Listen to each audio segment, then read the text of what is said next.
I have no idea why it's not including any kind of audio at all. Either way, it should be. I have no idea why it's not including any kind of audio at all. So that's the wrong microphone. It should be. Let me change back again. So now I'm changing. So there's an echo there. So now I'm changing. So there's an echo there. Okay. Now I think it works. I don't know why it did that. I should have actually had my whole process on screen, but this is part of the troubleshooting in audio, right? Like, say, you guys can hear me now, right? Everything you guys are saying is working now. Yes? Okay. Essentially, what I did was, let me share my whole screen. I'll show you exactly what I did. There's no shame in what I'm doing here. Okay. So here's my whole screen. You guys can see what's going on. I open up my settings. You can see in the settings here. And the USB mic that's plugged into the camera, there's a microphone on the camera.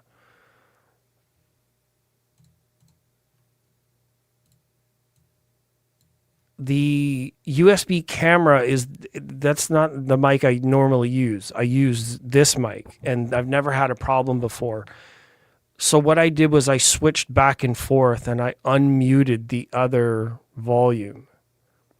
So now they're both on. So now that I did that on the screen, I came back over here. And you can see, hopefully you can see this on screen too. I can't see it now because it's blocking. But there's some audio selections in here where I can select from a different number of mics in the program. And that's what I had to do, is switch it back and forth a couple of times until it finally gave up. Son of... That's going to be the most amazing retention in the first couple of minutes of this video. All right, let me get to the real goods. I won't delay this any further. I want to show you kind of what was going on. I'm going to start at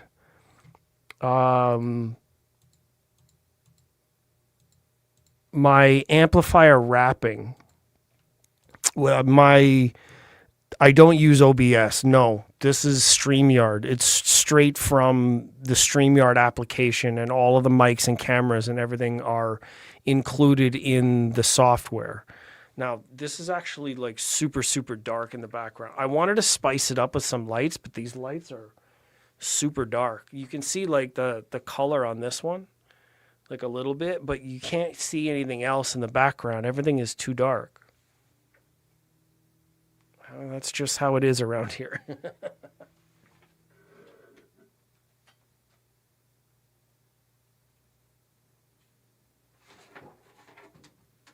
I'm going to adjust it a little bit.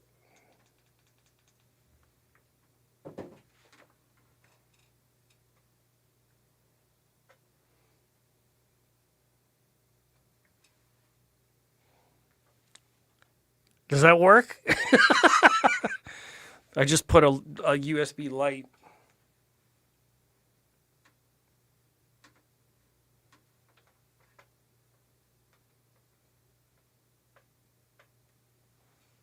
No hidden secrets around. It actually looks kind of cool. It looks a little bit more dual stream on Twitch. Yes. So the thing is, and I need a lot more advice and a how to do that, because I want to stream like every day. And I'm going to get into what's been going on the last whole year, talk a little bit more about that now that I have a changed situation. And I will try to answer as many questions as possible. Keep the chat and comments coming throughout the video. You can click through. I don't know if I'm going to add chapters. This is basically going to be like an evening hangout. And if I can I mean, I can actually send a link out so people can join me, but I don't know if anybody's going to be online at this time of night, Friday, like it's hit or miss. But yeah, I want to make it fun. I want to do some stuff here. So I'm going to play a couple of clips that I never shared with anybody. I did a live about a month ago, which was December 25th. It was like Christmas Day or Boxing Day. I was wrapping my amplifiers. This is a video from back then. Obviously, I've shaved and yada yada. Some things have changed around in my system since then. But I want to share with you the clip of me starting to wrap that amp, both like two sets of amps, and then we're going to go through the list of things that I had on my agenda today, which was I'm gonna walk through an event that I went to at True Tone. I'm going to showcase a little bit more of the things that I got into at Toronto AudioFest. There's a whole other set of videos that happened that I never shared. A friend of mine was with me at Toronto AudioFest back in October, and I never got to share all of those videos. So before I get to this video, which is the amplifier wrap, which is kind of short and funny, then we'll go into the recap on True Tone. Then we'll look at Toronto Audio Fest 2025, which was October that passed. These are videos that a friend of mine shot that I never showed anybody, and there's a lot of them, but I'm going to go through them as quickly as that is not boring. Then I'm going to show a clip I've never showed anybody ever. Well, maybe not ever, but I've never published it, and there was a reason why I never published it, but that issue was back in October. It's now January, and I'm going to share it because I don't give a shit anymore. And then after that, I'm going to go through a special sort of sneak peek look at EQ audio and like the behind the scenes of Toronto Audio Fest. So this is kind of looking back at 2025, but also a lot about looking forward in 2026, what I'm going to be up to, planning ahead for Montreal, Toronto, the Montreal Audio Fest that's coming up. And then Expona is an optional thing for me right now. I would really like to go, but it's expensive, and I'm going to have to book time off of work. That's going to affect some things. So without any sponsors, without any interest, nobody's asking me to cover the show. Nobody's paying for photography. Nobody wants any videos. Pretty much that's not really making me feel valuable. And if I'm not valuable in that space for audio, then, I'm going to quit. What else can I say? That all of the equipment in my time is thousands and thousands of dollars every year. And if I can't make it work, then what's the point? It's just a matter of economics. It's a fair question.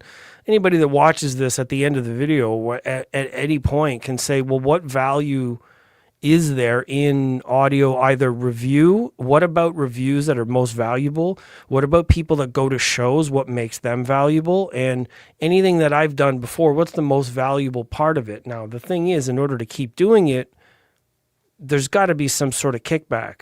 And in order to put all that together, just need to make the economics work. Otherwise, it's just out of show.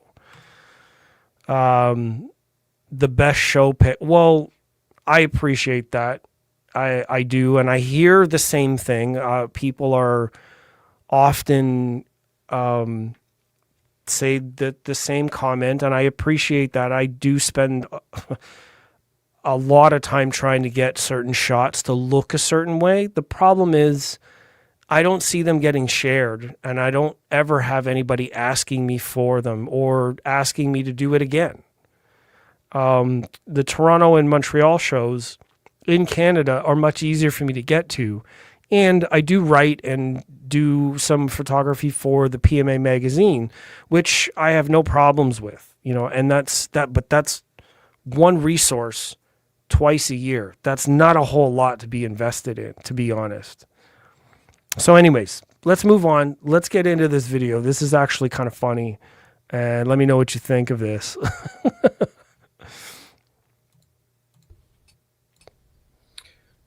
Hello, my friends. Welcome to the channel. Welcome back. In this video, I'm going to be doing a decorative project.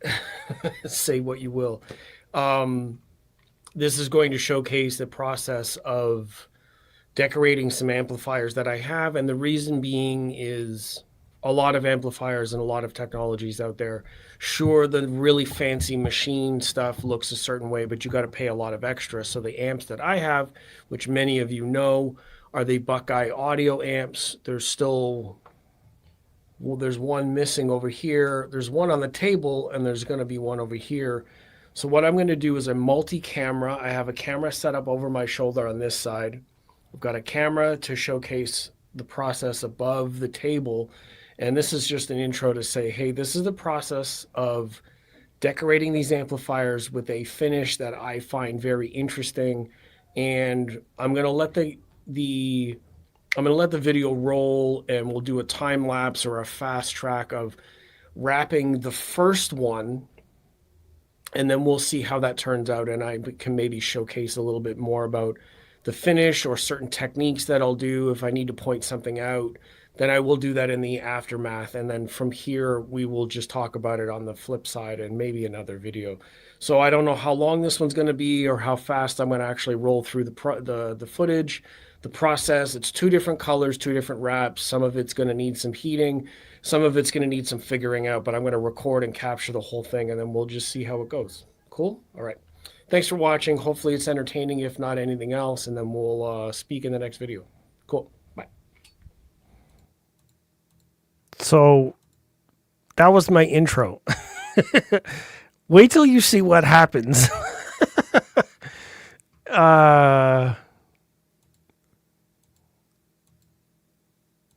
Yeah, it's rather interesting.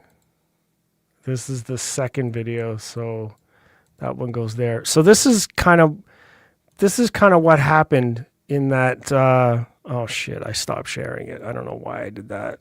Clicking buttons too much.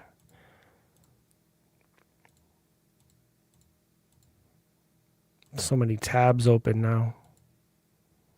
Okay, share this one. Okay.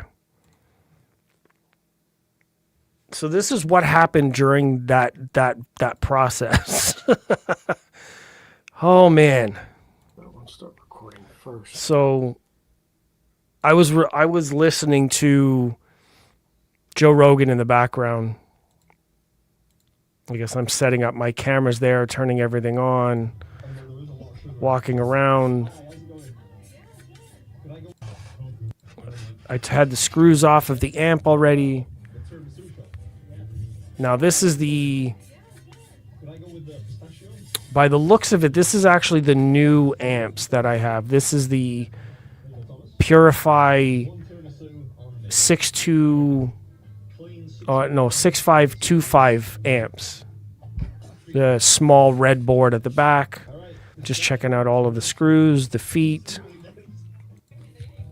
And this is the wrap choice that I selected. I mean, I think some of you have seen these all finished up already. And this is the first one that I had open, so I'm trying to figure it out. Yes, please. And if you know any other audio people or friends, this is the year to share and invite some friends to just kind of hang out. Give your opinions, talk about some stuff. This is the year. I need to double up my efforts, if not triple up my efforts this year, and just to see if all this stuff makes sense for anybody. So I've got X-Acto knives out. I'm trimming the size that will be enough to cover the plate. This is the top panel. Trimming the side. So now I've got enough to go up and around both sides. And I'm trying to figure out how do I unpeel it so that it sticks to the whole surface, and I'm going to reduce the amount of like slack or extra. And that's why I'm pausing here. I'm like, how do I unwrap this? How do I attach it the right way? So I have the brilliant idea of, I'll just peel the backing off the whole thing. and just kind of go from there.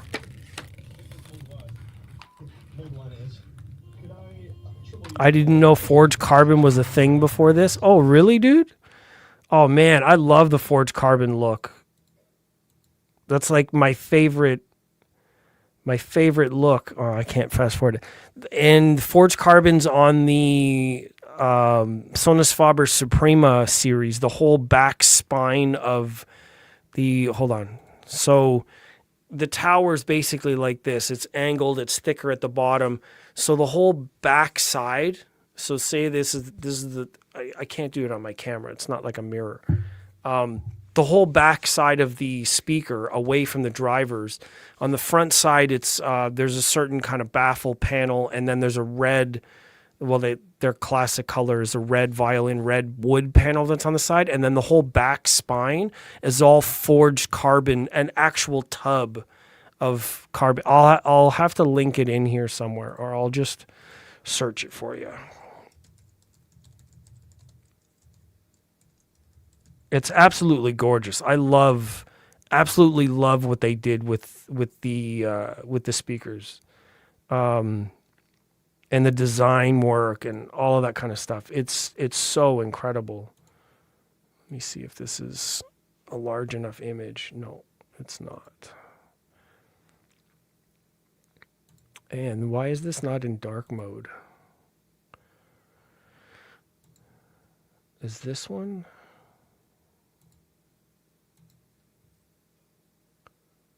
No, it shows it's carbon fiber, but it's not carbon fiber. It's a forged carbon back panel.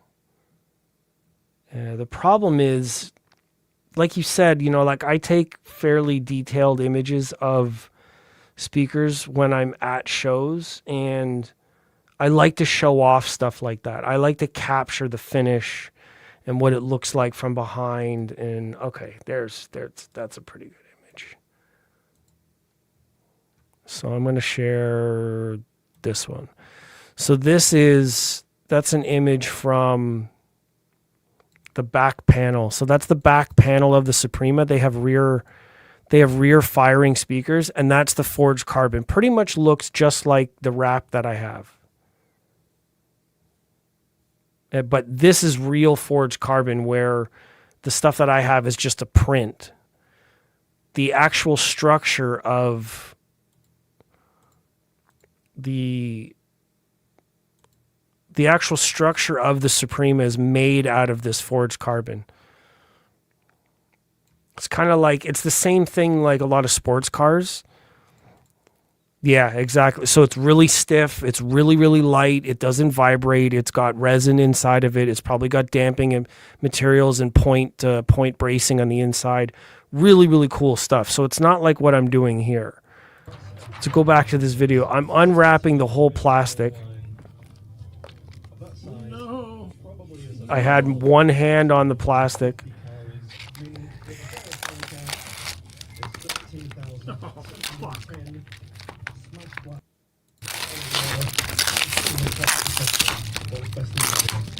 Oops.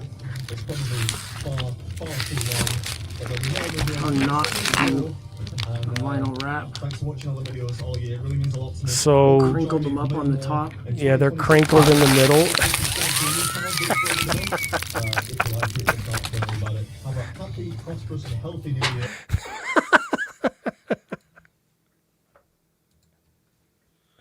So clearly I messed that up. That's I really, really messed that up. I should have been paying more attention to it. Yeah, didn't go so well. So I got frustrated. And here's the follow-up message to my screwing it up.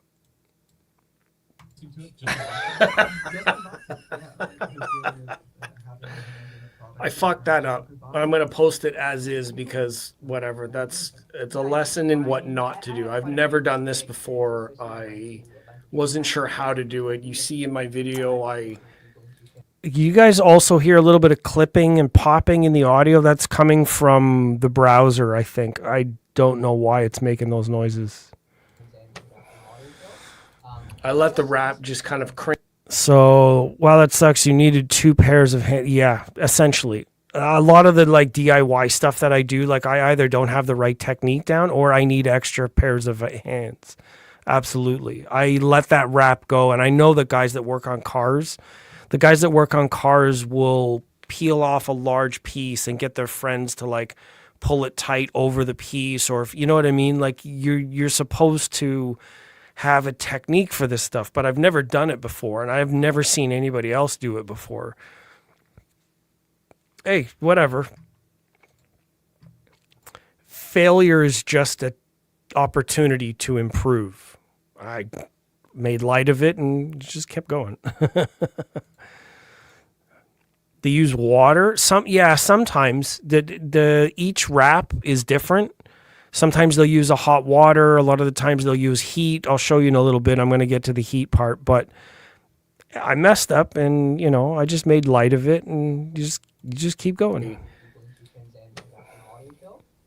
I let the wrap just kind of crinkle on its own. I got frustrated. I crumpled up the whole piece because I figured I could start over. Turns out I don't have enough in this roll to do the 4 amps that I have anyways. So now I need to redo the process. I need to wait for the wrap to come in so I can actually do all 4. I wasn't just going to do 2. Now I can't even do 2.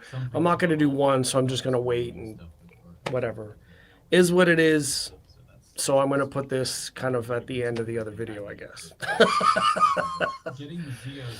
That's what not to do. Yeah, anyways. So I did actually get it right. So I'm just gonna zip through this one. I'll show some of the process. So after a day or whatever it was, I got all of my stuff back and was able to clean everything up here essentially. And I got to the process and I sort of figured out a new way to do it. And some of that was on the live stream. I ended up finishing one at the live stream. This time I only unpeeled a certain amount of the wrap and then positioned, lifted it up on the corner. I mean, you can't see me pointing at it, but I lifted it up on the corner and got one side flat and then unrolled the rest of it, which is how I should have done it in the first place. So now this is still sort of like my first go at it. So this is my attempt at doing it. And then my last few, and there's like a protective layer there. The last ones that I did were really good. And it turns out super, super flat, had no problem. Yeah, exactly. There's cell phone protectors. Some of them have an adhesive that's attached to the screen already. So when you lay it on, it just automatically adheres. These ones, it's a little bit tacky on the exposed side. And then you can use heat to smooth out any of the other pieces. I use the squeegee there. So I'm using the squeegee to flatten it out, going around the corners, cutting off the excess, going around all the corners. I have the heat gun going there to wrap around the side tight. So I'll get to the end of one of them, just so you can see kind of what's going on.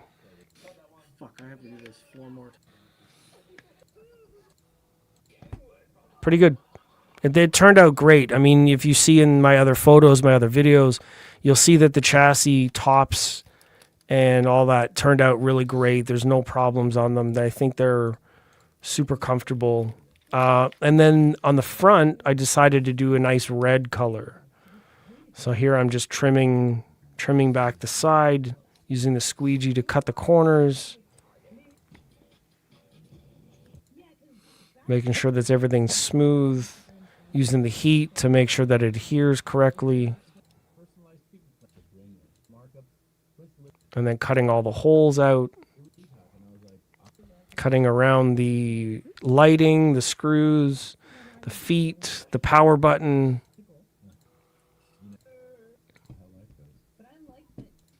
I'll show you one in my hand right now. I'll once this is complete.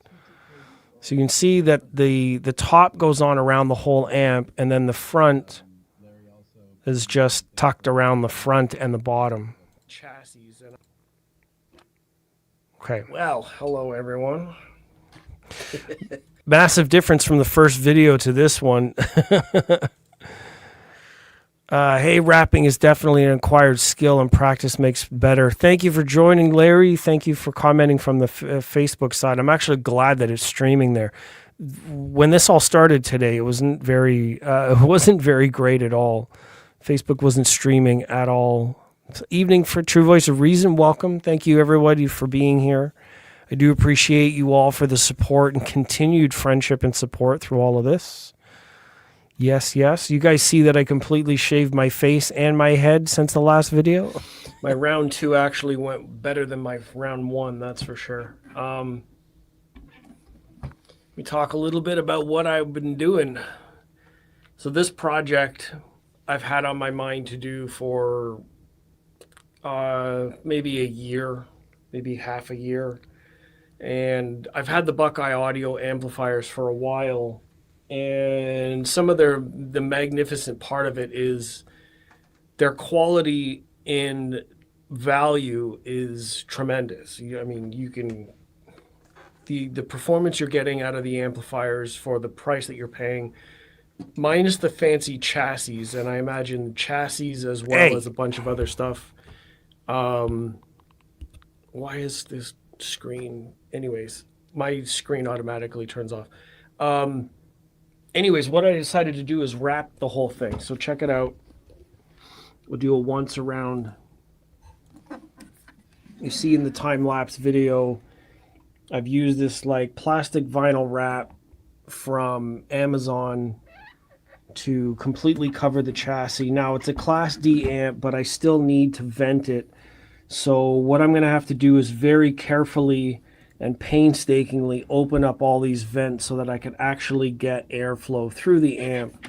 Yeah, that was the tricky part. Cutting all the vents out was very tricky. Because, I mean, look how small they are, right? And you got to get a knife into all of those little tiny holes. And this is the 7040 board because it's got the cap. So this board, the Purify module, actually looks very, very similar. I've got to say that. The Purify modules in both amps, both of my amps, look very similar. The numbers on the 6525 Gen 2 are reasonably better, but the cap board on the 7040 plus the amp rating on them is a 40 amp instead of a 35 amp, I think, something like that. So there's actually more amp capability through the 7040 with the micro audio power supply. So this one will actually have better bass response. So say if I was going to do like a bi-amp situation, then I can put the 7040 on the bass and I can put the 6525 on the high frequencies, and I would have the best of both worlds because the amps are essentially built better for each of those purposes. The 6525 Gen 2 is better with noise and all those kinds of things, and then the 7040 board's better for bass, and it's got the extra powerful power supply, all that kind of stuff, the cap board for instantaneous response. So that's how I would do it if I was going to buy amp these. So let me just remove this for a second, and let me show you, I've shown on another stream, the finished results. I added a couple of extra things to the amp. I added what I consider a cool logo. It's just extra stickers. So they are Buckeye amps, right? So I've got the cool little chrome thing there with the power button between the, like, as a cyclops eyes. So I've got that there.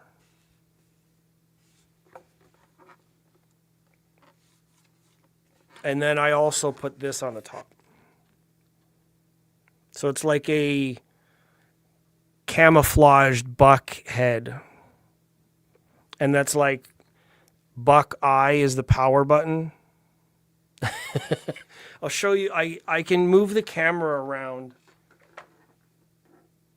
And if you guys bear with me, I can show you the one that's actually powered on right now.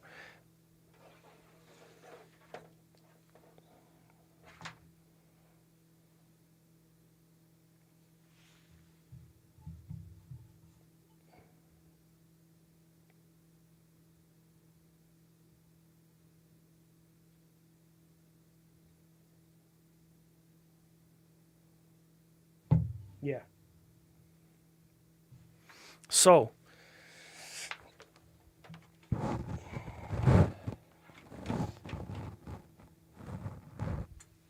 I don't know where that is. Are we still focused? Okay. Pretty cool, right? I mean, look, the Class D amps don't need a lot of heat dissipation.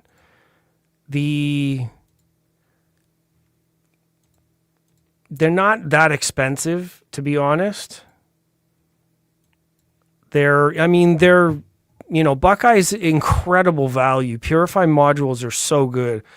The other Buckeye options in Encore and that kind of thing, they're still an amazing value if you don't really need like super high fidelity. Like the guy's running the JTR speakers. Scott Newby's got a whole bunch of stuff like that. He's got Buckeye amps that are there for his RTJs. They work. They're solid. And I mean, he's getting like 1,200 watts out of Class D amps. And I bet in A/B test scenarios, you might be able to pick up on certain qualities. Like there's going to be, I hear certain things about a cold or clinical sound in Class D because they're so efficient, they sound sharper. And that clips the ends off of a lot of the sound waves, but that's closer to a recording than what a Class AB or tube amp is doing by rounding off some of the edges of the notes and switching and whatever the technicalities of it. We did a video a while ago on the differences between all those, but whatever those differences are, yeah, there's going to be a character difference. But the fact that I can pick one of these up,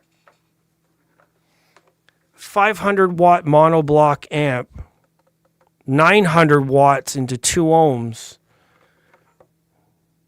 for pretty much like $1,000. No brainer.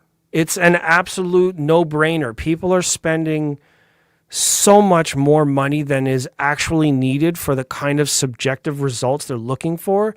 It's just they can't get their mind around the idea that heavy is better.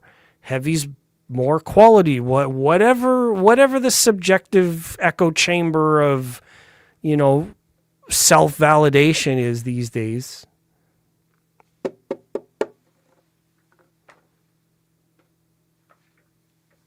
I prefer them. I get all and you know what? It's like if I wanted a warmer sound and I preferred that kind of sound, the amps are already amazing, clear, less distortion by the numbers. They measure better than almost anything on the market, except for Benchmark. And there's a reason why they're called Benchmark. If you wanted a warmer sound, then that's when you pick the speakers that sound the way you want them. Like if you want warm, then buy warm speakers with a Class D amp. I mean, even Magnapan speakers are amazingly efficient. No, I wouldn't say efficient, but I would say quick. Like they're transiently quick. Panel speakers are like that, but you need amps that can, handle into the 2 ohm loads in order to run them. So, I mean, unless you're buying Hagel, which is built to handle that at thousands, tens of thousands of dollars per amp, or these for $1,000, I would love to do a lot more testing, but the problem is I just don't have the resources to do this. This is another one. Pascal is another brand name and they do a lot of commercial Class D stuff. If you want to look at their library, they don't make home audio stuff. Except one brand, which I'm pretty sure Pascal supplies Audio Group Denmark. So all the Axis and Avic gear is a modified... I can't say that for sure. I don't want to say that for sure. But anyways, those guys, Lars at Audio Group Denmark swears by Pascal as being the best Class D amps anywhere. So definitely in the conversation. Ice, Encore, Purify, whatever Key Audio's doing now with Bruno Puzzi's, like he's got his own amps. He's probably on his 4th or 5th generation now. They're all really, really, really good, and they're being used in more and more and more places. And with DSP tuning in a lot of this stuff, you can make them sound like whatever you want for less, more efficient, power, all that kind of stuff. It's just, I don't know. It just seems better.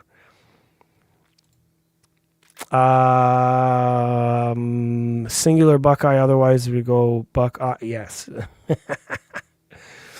That only hangs me up is the mastering studios still using Swear by Class A. Yes, Class A. And I mean, if you lived in Iceland or somewhere really north or like in the middle of the U.S. these days, like tonight, what is it? It's minus 17 here right now.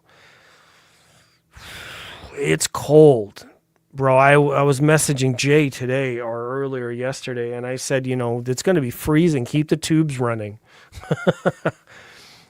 And easy to pick it up with one hand. Yeah, like, I can go for an audio demo with these Class D amps in my backpack. 2 monoblocks, like, amazing. Let's get into sharing another video. Let's move on from the wrap. This is a event that I went to. I'm going to have to mute it because there's background music playing. I'm not going to be able to play that.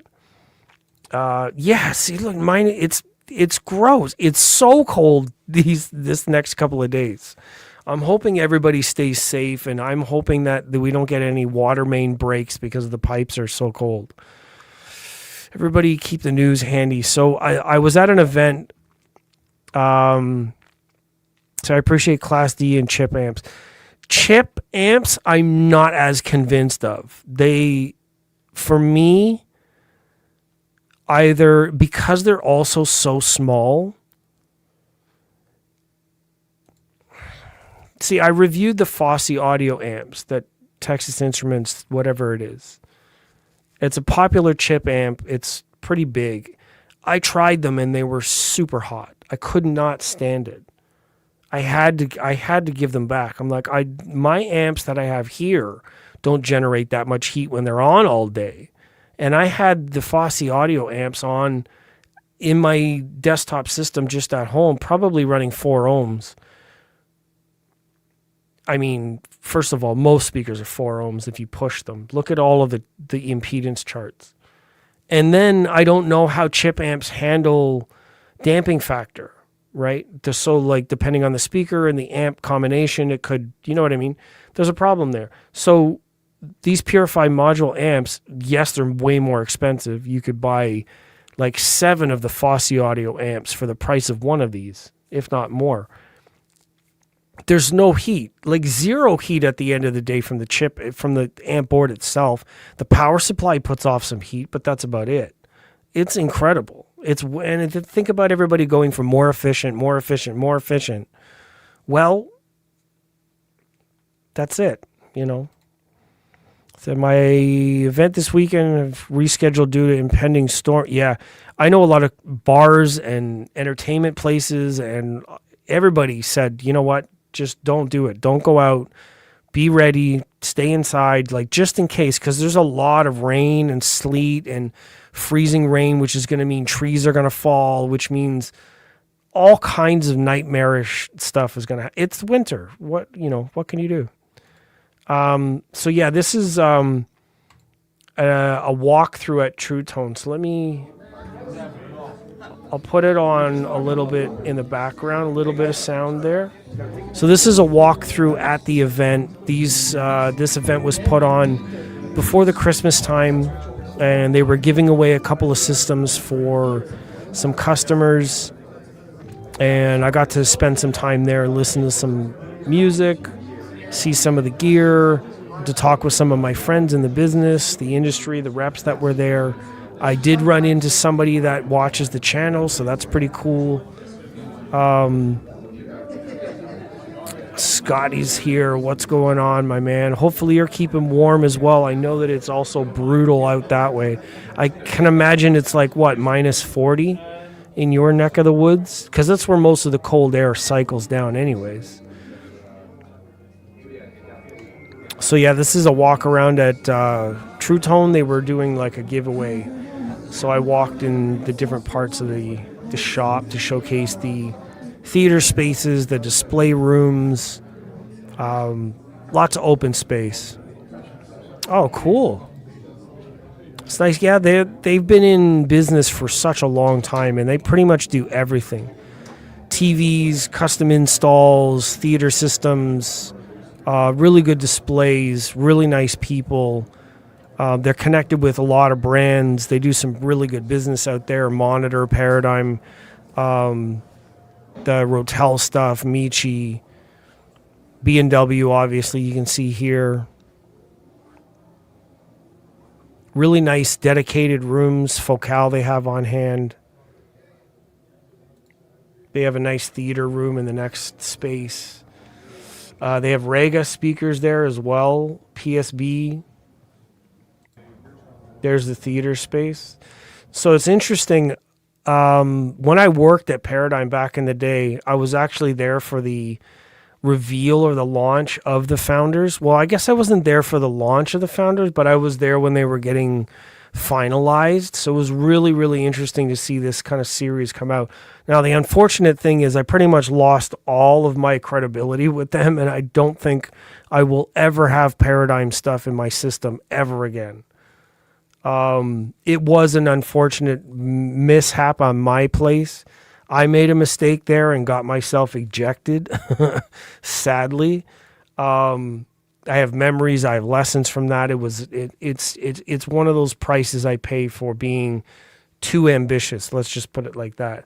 So it's nice to see them turn out. I think that there's incredible technology still built into them. But as far as getting anything in to listen to or compare anymore, I don't think that's happening. Just the way the cookie crumbles. Yeah, Babelor Radio is also a very big sort of location. So they're announcing for the prizes here. Welcome about 15 minutes ago, but we have a much bigger crowd now, so whoever's come since then, thank you very much for joining us today. Welcome, welcome. We're going to have a fun day, I hope, and we're also raising some important money. Yeah, this was an event for Heart and Stroke.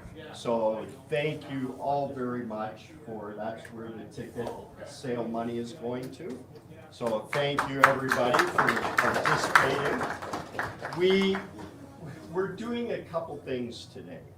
Mostly we want to introduce people to what we consider the entry level of really good audio. We kind of picked 3 systems in a $5,000 price point that we have set up throughout the store. They are becoming rare, and they don't have to become rare. The way that I see it is you're actually getting a lot more value by working with them, getting demos, having good customer service, having somebody that can take care of you, paying that little bit extra, whatever that they earn on their dealer cost, in order to have a place to go and listen. Like, think about how many times people have asked questions online. The countless number of questions people have online. Hey, have you heard this? Have you heard this? Have you compared this? How does this pair? How does that pair? How does that pair? How does that pair? YouTube reviewers now have replaced these mom and pop shops because the questions are being asked here. And I'm going to be honest, for 90% of the things I get asked, I'm like, how the fuck would I know? No offense to anybody who's asking the question. I mean, maybe they don't know me, or maybe they have an anticipation that anybody on YouTube that does audio just automatically knows freaking everything. That's not how it works. But these kinds of shops do. These guys have been in the industry a long, long time. if they're honest with you, and we all know how sales goes, if they're honest with you and they hold their integrity for the industry rather than just their own pockets, they will give you the best answers you can get, because these guys have just been around. They listen to everything. They have a shop full of stuff. They're going to know more on a regular basis than most of the YouTube guys ever will, unless the YouTube guys are also dealers. And maybe they've been in it for 4 or 5 years. So I definitely haven't. Asking me is kind of hard pressed. I mean, most of my audio experiences have been in hotel rooms. Not the best person to ask. I'm good with a lot of other technical stuff, and I could look at things and say this and that, or testing or troubleshooting. I've got a lot of other experience in terms of those things, but in terms of comparing, oh my God, even if I say what I think, doesn't mean that you're going to think the same thing. You've got to hear it for yourself. And that is what True Tone deems, if you really love music and want to start enjoying it above and beyond the average sound, this gets you beyond that. We want to give everybody, if they haven't had a chance to listen to that kind of audio before, the opportunity to do that. And we based it on vinyl as opposed to streaming, because we truly believe vinyl is a much more emotional context, a way of listening. Streaming tends to be quick and easy, and it can sound beautiful, but there's been a resurgence for many years now. Yeah, I still don't have a turntable. For that. And that's another thing that I might have to get into this year, turntables. Digital sources. So for anybody that is resurrecting a vinyl system or wants to get into it, it'll also give you a nice opportunity to have a taste of that. And then at the end, and you don't have to stay to the end. We've logged everybody. Yeah, this was a really nice event. Essentially, they're just walking through the details of the giveaway, stuff like that. So, what am I doing now? So that was True Tone Electronics, the Heart and Stroke Foundation giveaway that they did back in December. I guess what I'm going to do is I'm going to remove this. I'm going to share window. I'm going to share this one. This is going to be a collection of videos from Toronto AudioFest. Now, I did have a friend of mine. Let me see how this works. Oh, hold on. That's not exactly the best place to pause. Can you guys hear the audio for this? I just want to double check. There's not really any need to have audio in these, but I just want to make sure that it is audible.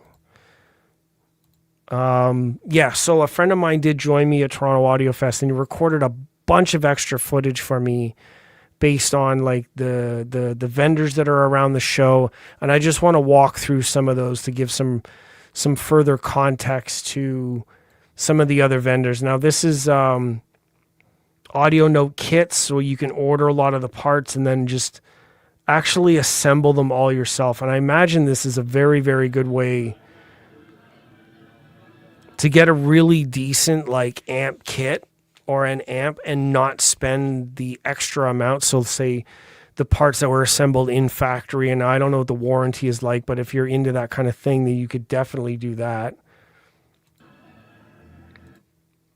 What else?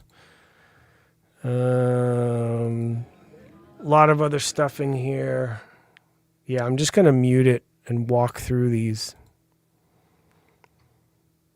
So artisan cables. It's pretty cool stuff. A lot of the videos they're handheld. So what is this? Get a used Technics 1200 and don't worry about your turntable. Yeah. I mean, I might have some reps that work with Panasonic Techniques now through the True Tone connections. I might be able to ask them about a You know, I don't need to get a used one. If I'm buying used, they're going to charge me more than I could get at a considerable accommodating price. I happen to be lucky that way, as long as it goes on video and camera. Like, look, here's a thing that I'm going to discuss a little bit later is being in audio now. I'm on YouTube, I'm on Facebook, I have my photography as well as a bunch of other stuff. Essentially what I've become is an advertiser, if you guys can get my meaning. I am agreeing to trade my time and effort to do advertising work, which I love. I love all the stuff anyways. The advertising coverage that I do awards a certain amount of agreement or compromise between myself and, say, brands or people that value the advertising enough to say, hey, do you want to borrow this? Do you want this and this? Can we work out a discount for this and this? So I'm not being paid for it, but I may get deals on the back end or opportunities like flying to Chicago or flying to Florida because of certain advertising agreements. I'm working for it.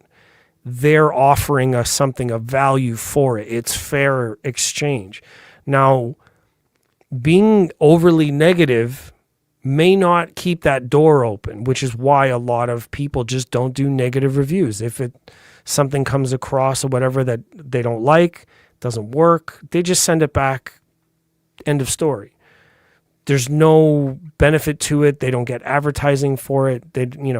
But essentially, and something I want to change throughout the rest of this year is I don't know how comfortable I am with advertising anymore.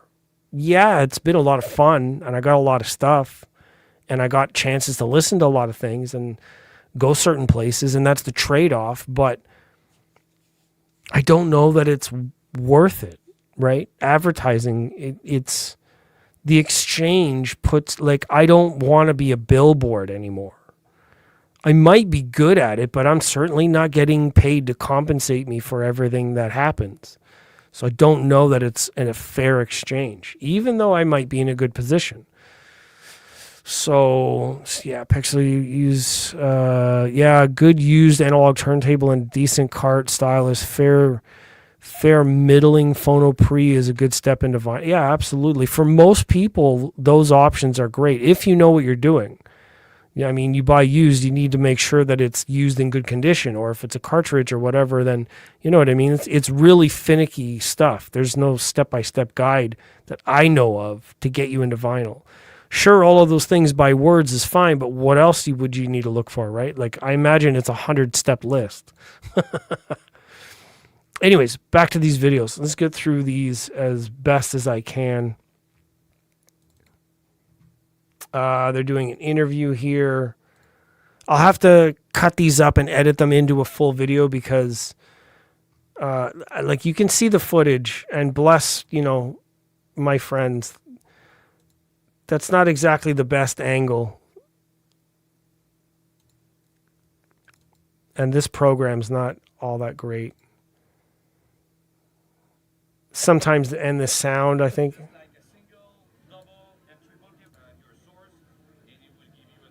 Yeah, so it's a bunch of small clips. Let me see. Yeah.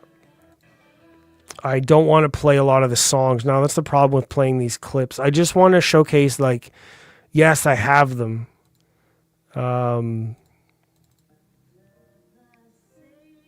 These files are not marked right. I don't know what's going on.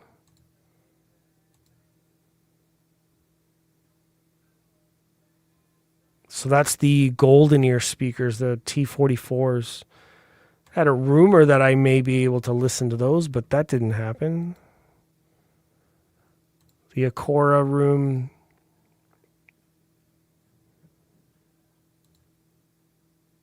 More of the Acora speakers. That's another brand. Like, they're right down the street. And I would actually really like to borrow some, but I don't know. I don't know how to ask them. I mean, they're so heavy and so expensive, and I mean, maybe Val would say yes. I don't know. I mean, the worst that could happen, he would say no. And be it that it's all close and local, like I think that's probably my best bet. We'll see. I know Jay did a review on the bookshelf, the new bookshelf. So we'll see what happens. Say you use 12. New ones are overpriced. Yeah, and you should have seen the special edition one that I saw at True Tone. It was like black and gold. Amazing. So I've seen online communities become a pawn to the manufacturers, especially when they notice you've been doing reviews on your own. As much as I want to support our community, it gnaws at me. So I've seen online community become a pawn to the manufacturer. Yes, and to a big degree, that's the way YouTube is, right? YouTube has an algorithm, right? And everybody on YouTube that's doing anything on YouTube is chasing ad revenue via the views. So the views are the mechanism. It doesn't necessarily have to be one manufacturer, but it is the mechanism by which you'll see people, like, I don't want to get into names. There's no point of that. And I will if it becomes egregious, but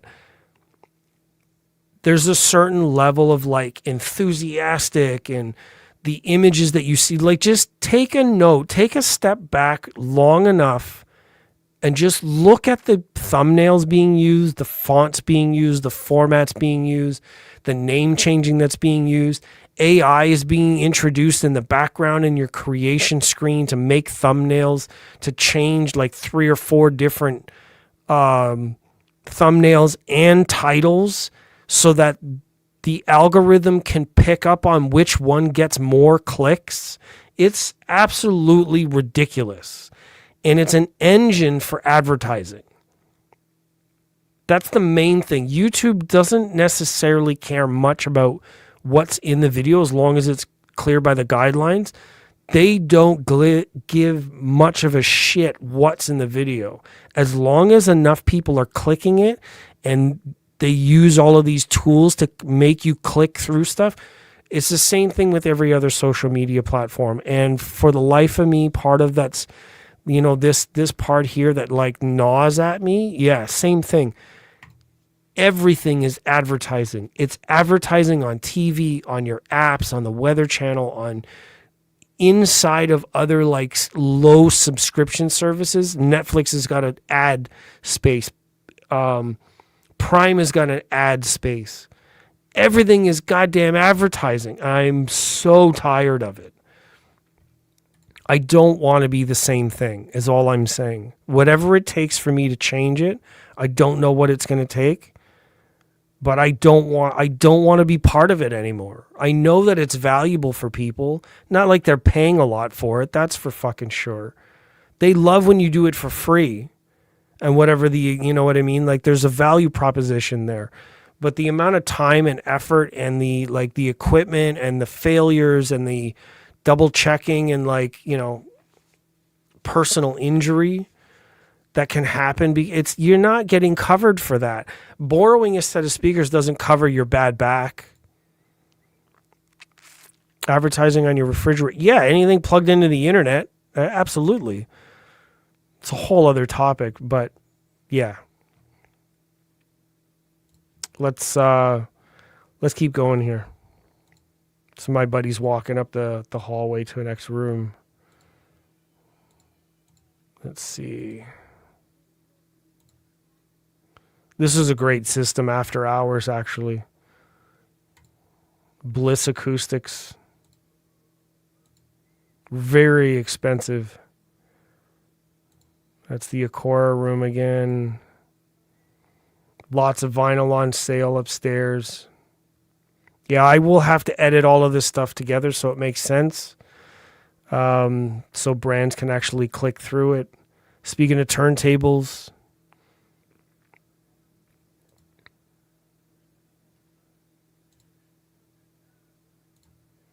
it's not quite the same video that I would take. It's not stabilized. It's not...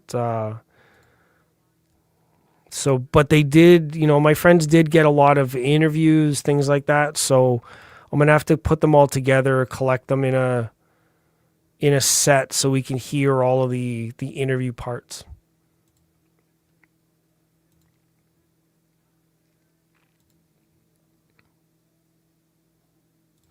This is actually my friend and his son did a lot of this photoing video. So that's my buddy there, and his son's got the camera in his hand. So a lot of respect to them. I'm happy that they came out to do this kind of stuff. So this is video from outside, different like establishing shots. I can edit and put it all together for them. So this is just a preview of it. It'll be a lot easier to... Oh, I miss this kind of weather. God, look how nice it is.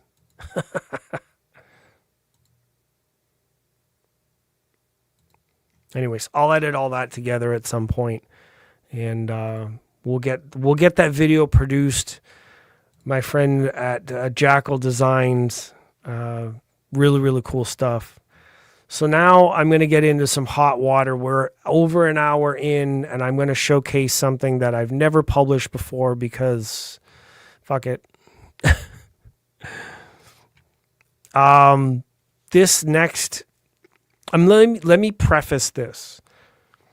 The next thing that I'm going to showcase is a very, very rare accident. I don't even know how it happened. I don't know the reasons why, like thermal, shipping. There could be a number of different reasons why this happened. I believe I say even in the video somewhere I say this is not on the brand. I don't blame the brand for this. It's more like a QC thing. Very interesting for me because I've never seen it before. And I happened to capture it when I opened the unit. So let me just share it for what it is. I'll sit in the background here. I'll let you guys have a look, and then you can comment and let me know what you think after this section. Well, I thought I was done recording, but I guess I'm not done recording yet.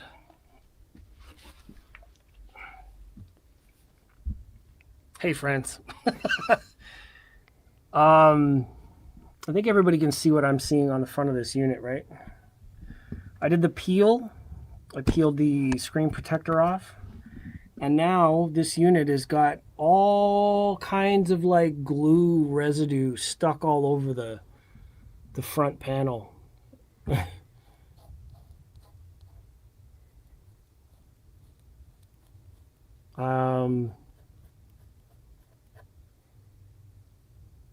I mean, I understand it's a screen protector, but we're gonna fix that. I'm not really sure what to say. I mean, I certainly didn't expect to have that as a problem right now. It was a pretty decent peel. I mean, like you can see that everything is sort of in place. It's a little awkward to go around the buttons. But yeah, the kind of glue that's on here is left a very strange residue all over the front. Now, I imagine I could probably use Windex, but because this is glue, I want to do this first. Yeah, I had no idea what was going to happen. Put it on camera just to showcase, like that's what I'm doing. I don't know what this is going to do to the unit. Probably nothing, because it is glass. Like, tell me, like, that's crazy. The brand new unit screen protector had some kind of glue issue. I have no idea how that would have happened. I mean, glue is subjective. Glue is a very, very complex compound. And if anybody's ever worked with glue, you know that in the cold, it totally messes up. In the heat, the same thing. It's got this narrow temperature window where, I mean, this unit was kind of like plastic. Yeah. Chemical reactions to plastics can be bad. Yeah. Assembled by Spider-Man. That's hilarious. I'd freak if I mean, it surprised the shit out of me. I thought, you know what kind of a unit is. I'm not going to say anything. But why? The biggest question is, why would that happen? And I have no idea why that would happen. I mean, yeah, chemicals, exactly. That's why I used something that was appropriate for glue. Freak out, not really, because to me, you'll see here, this was a minor issue. I fixed it. So, my brand new unit I just opened today. Let's see what happens. Oh, and immediately it wipes off. Oh, that's fantastic. Yeah, it worked like a charm. That's what it's used for. You don't realize the consequences until after, though. The whole faceplate is just covered in this fucking residue. Why? Look at this. Yeah, that doesn't look good, does it? I mean to work well with brands and just, I want to advertise for them, but this is a reality too. And that's why I'm moment for me. That's why I'm showing it. It's real. It happened. And the thing is, it's not even a really big deal. part of why I'm showcasing it, and I chose not to begin with for the first, October, November, December, January, 4 months ago. I still have it. Nothing happened. I'm showcasing it now, essentially. Yeah, 4 months later, nothing happened. I still have the same unit. Because it happens. But the thing is, it's not a really big deal. There's no damage. It's just, it looks gross. It was inconvenient. So if I was a real pompous, arrogant prick that, says, I spent $8,000 on a unit. This is what kind of a blah, blah, blah, blah. Could have been like that. But I don't want to be that guy. I documented it. I filmed it. I took pictures. I shared images of this thing. A lot of surprise was going around. But does it warrant a new unit? No, not really. It's just it looks gross. So, whatever. It's just glue. I could have freaked out. If it was a broken glass panel, that's a different story. If it was scratched on impact or like whatever, then yeah, then it's a huge flaw. Can this be, escalated up to their QC team? Fucking for sure. Of course their QC team needs to know this. I assume that that's what happened. The news went up to their QC team. They might see it now. I don't know. That's a really, really weird thing about YouTube also. YouTube is really, really great for doing advertising, like under the guidance of manufacturers, and behind the scenes people get paid to say the most beautiful shit about whoever they're taking money from. But then it's also good for exposing stuff that you're not meant to see what happens. Look at all of the shit going on in Minneapolis. Fraud much? That kid's YouTube video changed policy. It made one of the running people's leave office. And that's what happens is you share truths online and then all of a sudden something comes to fruition. Because if it's behind an NDA or if it's kept secret or if you keep quiet and then nobody knows what's going on, then it's, it's at their leisure. But as soon as it's in the public and it gets some attention, then it's like, YouTube works in both ways. You can take the hint on the inside and play ball, or you can be on the outside and, who am I speaking up for here? Customers. Customers would maybe want to know. I doubt that this is going to be, I bet you in 1,000 or more units, I don't know that another user has ever seen this problem before, which is why I didn't want to rant and rave about it. I'm not ranting and raving now. It's a truth. It really did happen. I don't know how this happened, but it did happen. This one only use water and soap. Yes. Yeah. Get permanent marker off a white PS4. Yeah, you can definitely ruin it the way the chemicals work together. Good evening. Touch screens are a blessing and a curse. Yeah, and this isn't even a touch screen. This is just the glass panel on a preamp. But yeah, it's like this whole section of the faceplate's got this gross glue sort of residue all over it. I mean, I cleaned it up pretty good. I know the dealers, and I know that I really like this to deal with. So, how about that? Get a different CD player. Maybe a CD player that actually like is the same size. I've got the Tribute player here, which is an amazing unit, and I really like this unit. But I mean, look at the size difference. Yeah. The Michi units are fucking enormous. They're so big. For no reason. It's like this Michi unit is freaking ginormous. Didn't I just say the same thing? Talk about consistency. It's out everywhere. So I wouldn't mind, but then if it's a top-loading CD player, where am I going to put this? Can't put it between because it doesn't match the size. You know, it'd be really cool. Michi-sized chassis, you could put your other shit inside, like Macintosh did. That's not like the light box. Anyway, I cleaned it. It's not a big deal. Is what it is. Right. Is what it is. Yeah. The beautiful thing about it after this fact is it smelled like oranges. What can I say? That's the reality. I don't know. So what do you guys think? I mean, obviously it's disappointing. I heard somebody say they would freak out. I mean, yeah, it's not broken glass. The screen protector was fine. The glass panel was fine. It functions and sounds beautiful. I love the unit. I'm glad that I went that way. I made the decision to do that. I have absolutely no regrets in terms of the unit itself. I think it's wonderful. So what happened? So I need a PS1 CD player RCA out for your true audio. Oh yeah, for sure. I need one of those. No, that's okay.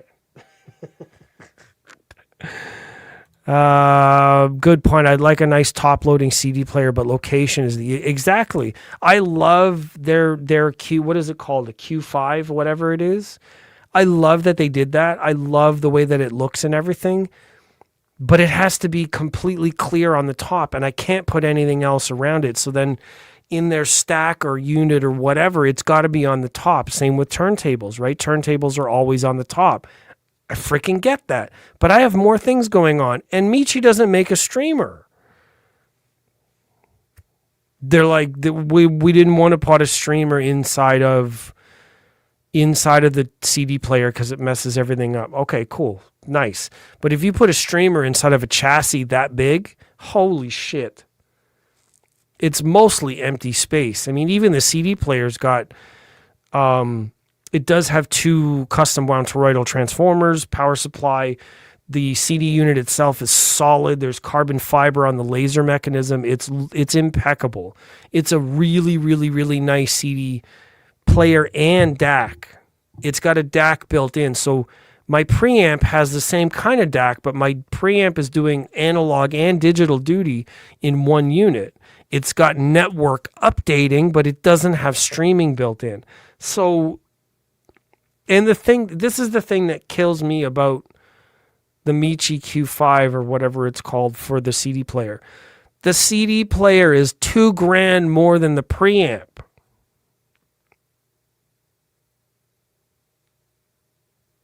What? Look it up.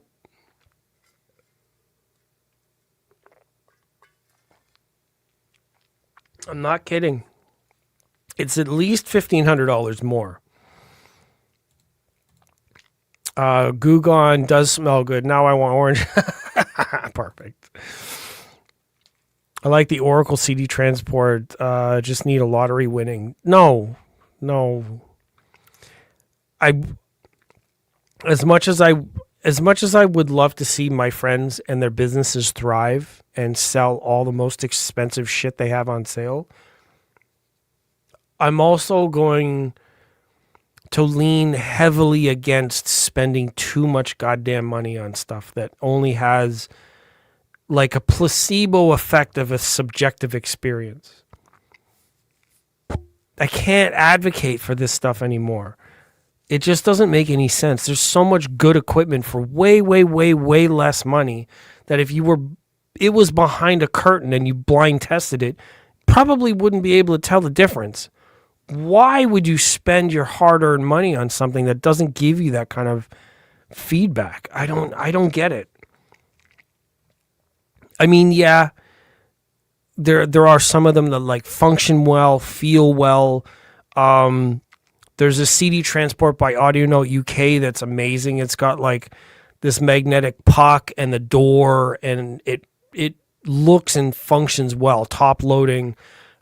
Jay just reviewed one by Shanling. I don't remember what it's called, but that's like $4,000 US, so it's so expensive. But then there's like the SMSL like 700 PL 700 something that's $700 Canadian. You can buy on Amazon. That's a top loading glass, pretty decent outputs. I mean, if it's a transport, then I don't know.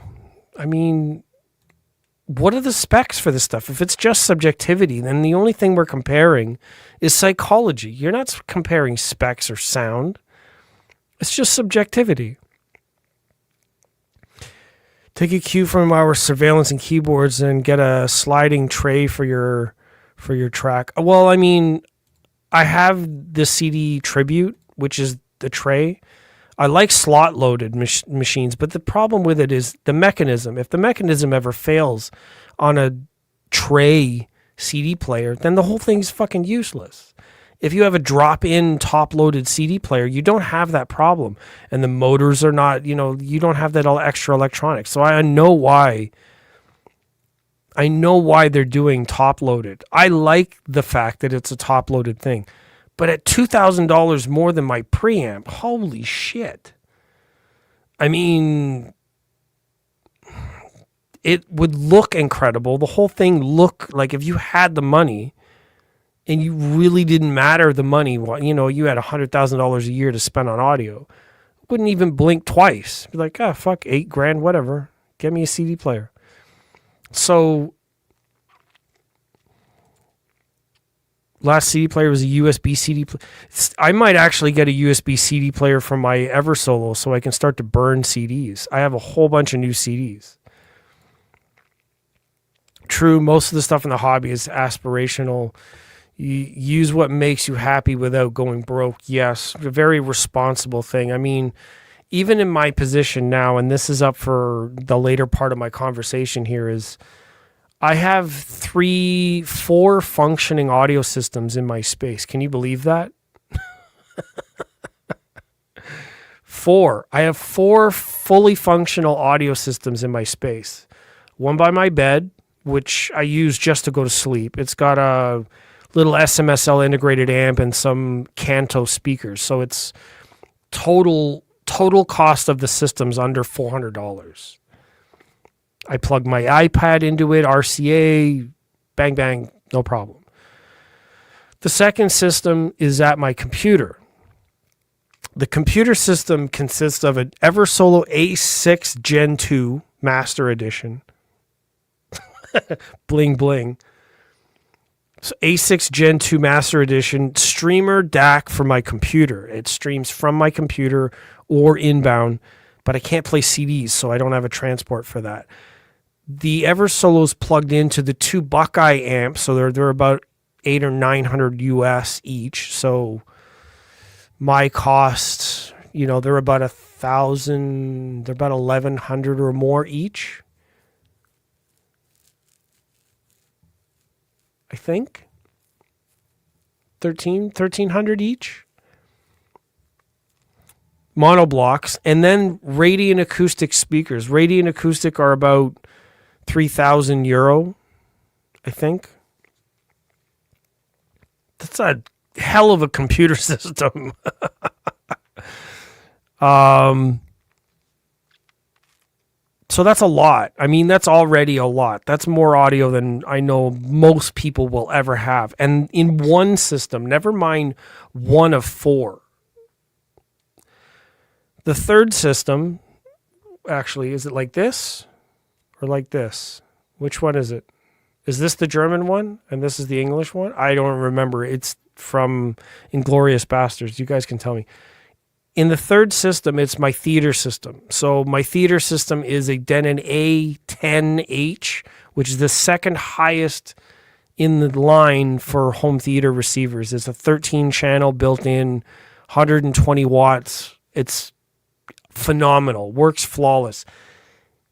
Almost flawless. There's some gaming issues now where my new TV is flickering under some of the game load. I don't know why it's doing it, but it's been turning off and then coming back on. The sound never cuts out in my headphones, which means it's a link in the receiver, I think, or the TV itself is giving some feedback with the receiver and it kind of blacks out.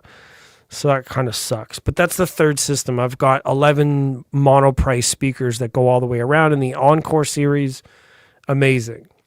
The fourth system, as you guys saw, is the Eversolo A8 streamer DAC, which I'm using the DAC in instead of the preamp. The preamp is the Michi P5. The monoblocks are the Buckeye 7040 boards, which are roughly the same price, like $1,300 each. And then the main speakers right now is the debate. I don't know whether I'm going to get samples from Europe. I don't know whether I'm going to get any more loaner speakers from anybody at this point, because I think my advertising value is pretty much shit. I didn't hear from anybody for the last month. I pretty much didn't post anything. I haven't been on Facebook. I kind of just dropped away. Didn't hear from anybody for any reason at all. So that shows you how much value there is. I'm like, well, fuck it. Why am I about to hang myself if nobody really cares? So I don't really know what I'm going to do with the main speakers. Right now, the KEF R11 metas are there. That's what my intent was, to match the SVS subs. So I'll probably keep the R11 metas, given that they sound great, they fit in the space, they are reasonably priced for me. That pretty much wraps up all of what I need. That's the four systems as of right now. So like, do I really need any more than that? No, I definitely don't need any. I have more than I could ever ask for. So with a USB CD-ROM, you rip the CD in real time. Your DAC plays the rip. USB CD-ROM rips the CD in real time. Ew, that's shit. So imagine if you like skip or bump the CD in real time, then that will end up on the track. That sucks. Same here. 3 full systems, main room, KEF personal headphone set, and then clips in the bedroom. Nice. I like that. Multiple systems. That's, yeah. Sony CD-ROMs are actually hard to find. Yeah, it's options, right? Just system options, the things that we can do, things that we choose. I mean, hey, it's your space, your money, your investments, the way you feel about it. It's all subjective anyways. Go for it. Have fun. The only part that gets to me is when people argue about it, especially online. This is another point that I want to bring up. But first, let's do this. We're going to go behind the scenes at Toronto AudioFest. Some of these videos, this is setting up for the EQ audio space. And then I have a bunch of videos of tearing down. You guys have to let me know if you want to see some of that process. Now, the original plan with these videos was to document the process of setting up, tearing down, and they have an amazingly huge space. It was four audio systems, 4 audio systems plus a full headphone bar, a lounge space. They were, accommodating lots and lots of people throughout the weekend. Got best of show sound as far as I know for the T5s. And we wanted to showcase like how much effort and how much manpower it takes for them to set up over the period of days. It's not an easy task at all.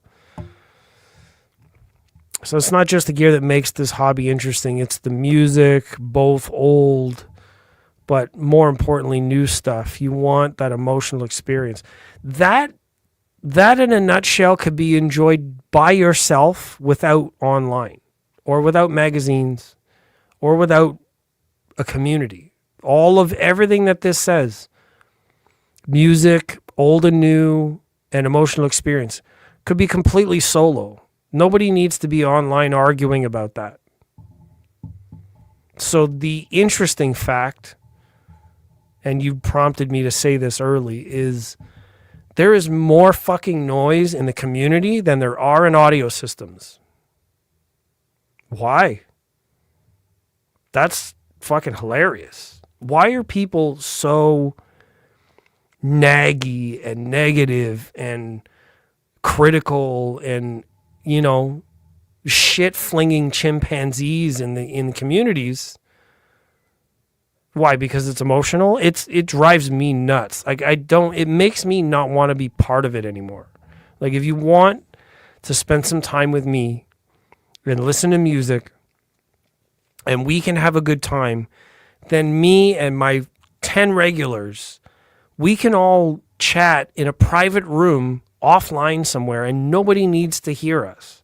Nobody needs to interrupt. Nobody needs to be even part of it anymore.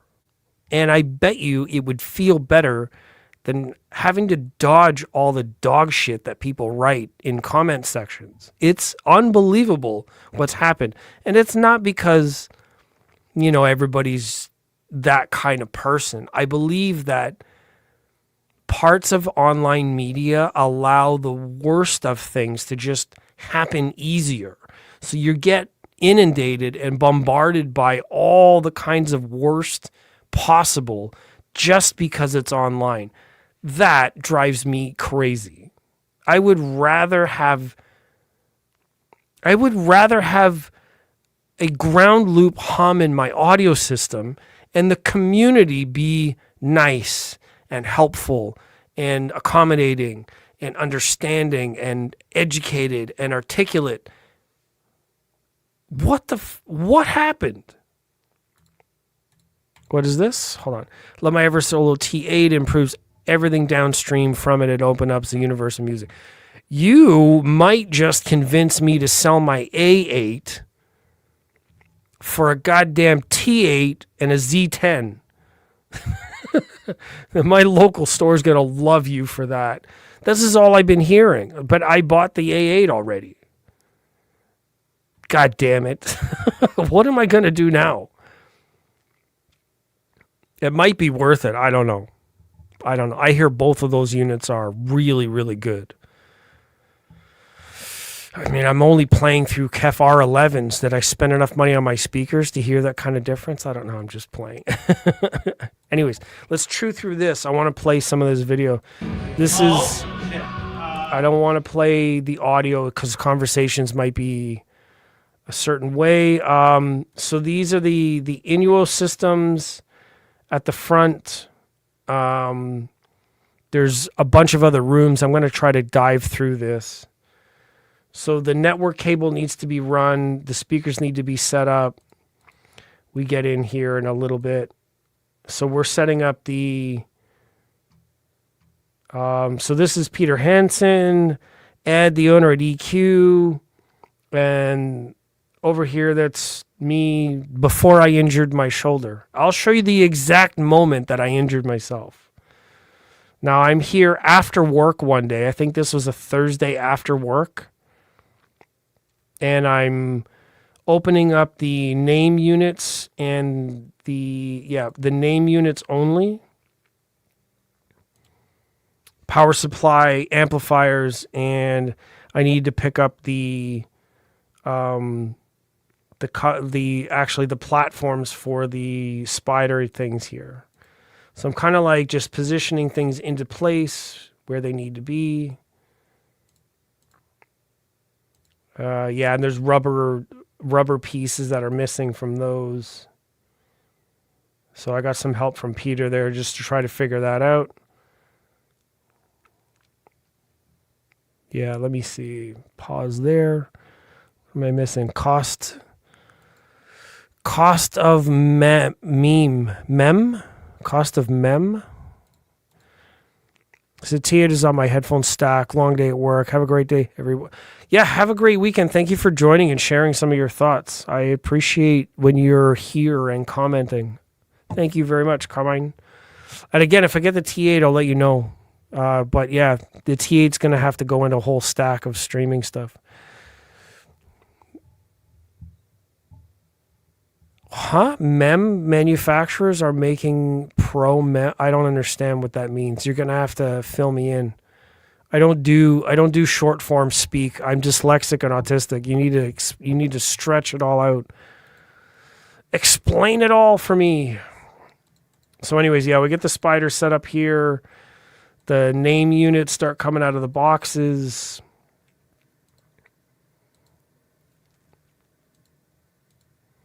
Water break.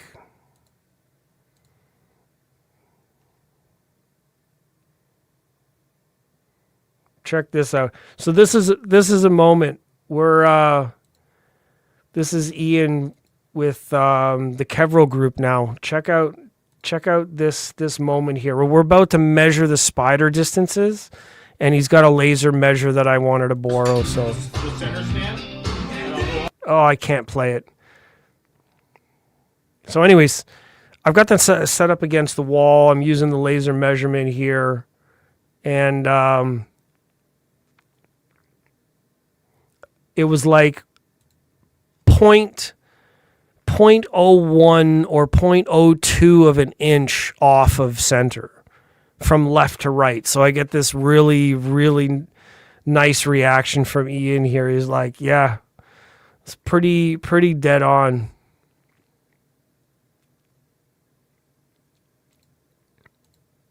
So this is set up. Oh no, the speakers are already unpacked here. So this was the day later. So what's going on in this one? This is from the middle. So this is part of the middle section getting set up. So this is maybe the day later. So these are the X6s being unboxed.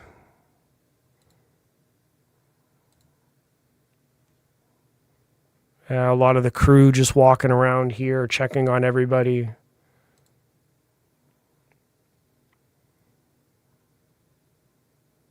Yeah, that's the X6s there. So that's, I guess this is one of the days before my incident.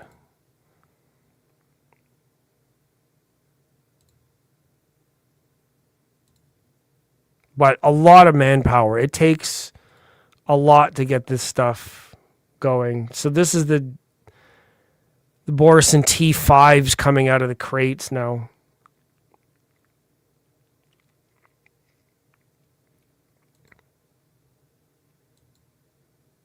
I'll actually pass by that too fast. You guys want to... All right, so whatever you got. Stop your finger, ring.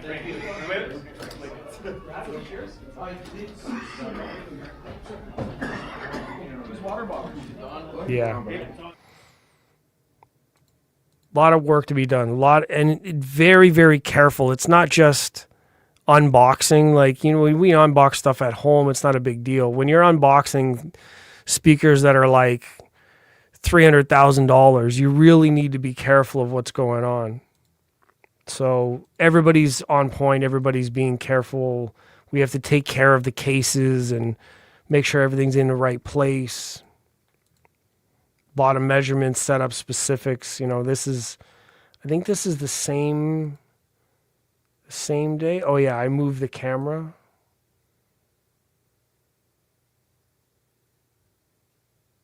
So we're going to set up the 6s. So this video was first, and then the other video, I played them in the wrong order.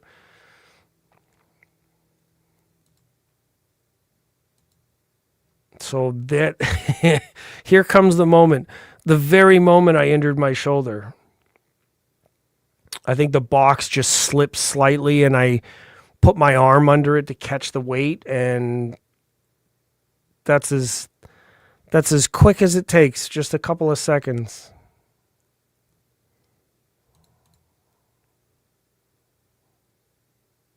I don't know what MEM stands for. What is MEM?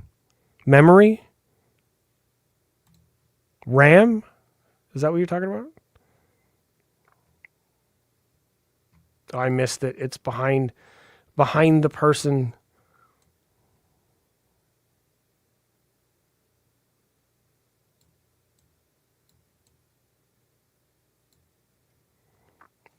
Lift the box, and then it shifted. As soon as it shifted,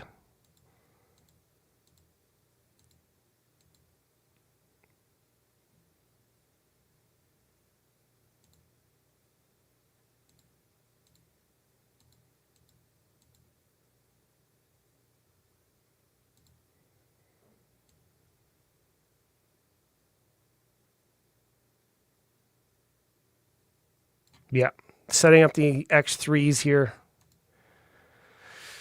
All right. Well, we have been on for, what is it, an hour and 43? It's pretty warm in here. Yeah, RAM is crazy right now. Exactly. This is going to be in the long view of technology right now. Stuff like that is shifting hands because it's being used for like AI processing right now. A lot of RAM memory, types of memory, the chips, GPUs. I even heard that some of the manufacturers are repackaging or rebranding or reissuing older GPU types so they can focus all the new types on AI processing. It's absorbing the entire manufacturing.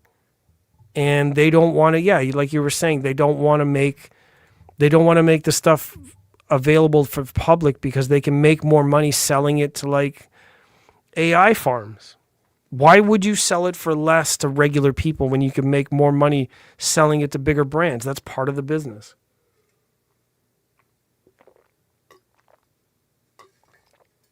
I got a terrible headache right now. Bad time to get a PC. Yeah, well, try to make one right now. And I did have my own PC a little while ago and sold it just after the pandemic, and I moved into this apartment. I didn't really need it anymore. I got a Mac computer here, and I didn't need a second system. So I sold it quite a while ago. Pretty decent build. I mean, it could run some decent games. I had a pretty decent graphics card in it, but I didn't need all that stuff. I thought I was going to use it, and I just never used it, and just reinvested into all the audio stuff. Yeah, basically. That's basically all the material that I wanted to run through. There's one other set of photos that I can run through. Let me see.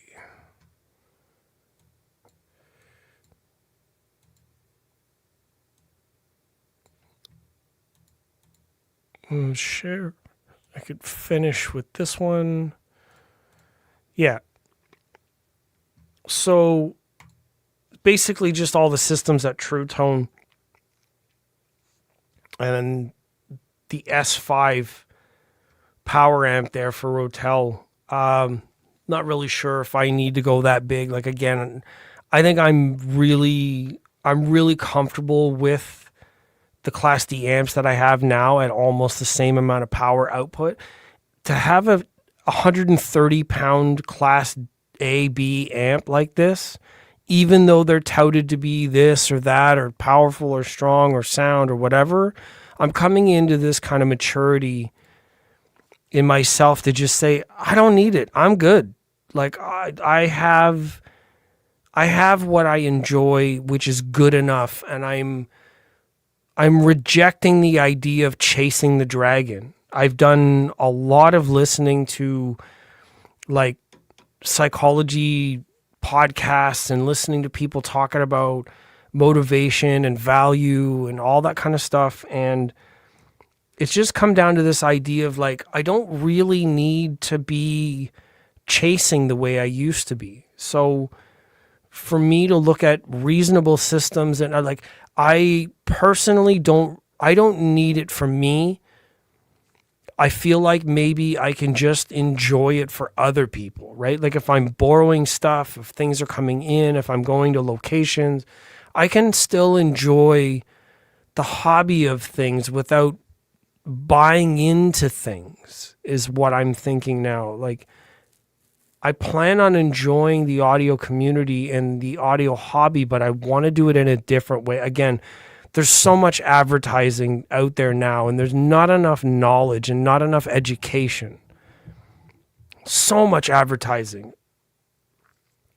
There are a few people who I credit continually for sharing and doing diligence by things like Objective Data, which is Aaron's Audio Corner. Amir's got, they have differing opinions. Everybody's got their opinions. But that aside, the data being entered, I mean, even Jay does the same thing with some of his measurements and occasionally sharing measurements. Doesn't measure everything, of course. But that kind of work put in is really valuable. And they're in much, much, much better positions to do that kind of work than I am. Like, I just got a mini DSP UMic 2 recently, and I haven't used the goddamn thing once. I bought it knowing what it can do, and I haven't actually used it. These pictures are almost embarrassing for me, actually. They're not even straight. I don't know what was going on with this day. Some of them are straight. Like, that's not bad. Pretty decent system. Via acoustics, panels and all that stuff, that's one thing I don't have going on in my home. I might be able to change that. Look into some room treatments. Really nice rooms at True Tone. Nice spaces. Yeah, just advertising. I don't want to advertise. I don't mind inspiring, encouraging, discussing like technical topics, hard to answer topics, the right way to go around finding answers, like the way to learn, things like that. I love doing stuff like that. Those are my favorite things to do, is to educate, right? Like, and I don't know that,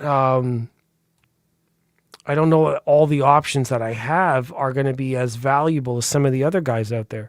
They're already doing really great work, and I don't know that it needs like an amendment, right? I can comment further, but then what good would that do? That's just piggybacking on somebody else's work. I don't want to do that. Just some photos from around the True Tone event. Some new Technique speakers, self-powered, very, very cool stuff. Actually, a lot of options with these. Touch panel, not really touch panel, but push buttons on the top for controls. Lots of really cool internals. You see that it's got lots of inputs and outputs at the bottom. RCA inputs, turntable input. Of course, there's a turntable input on a Technique speaker because, you're going to connect your 1200 to it. Some Paradigm lens stuff going on there. Pretty blue. I think I have a picture of that turntable I was talking about in here somewhere. Yeah, there it is. That's the 1200. That's the Master Edition. No number on it. So that's the 1210 GME. So I don't know if that's a new one or not, but yeah. Anyways, I planned on being on here for another hour or so, but I ran out of all my materials. I kind of got through everything. I got through everything very quickly. So what's this one? Impulse aligned sub. Oh, where? Did we see that? Is that somewhere? Is that a thing? Impulse aligned sub.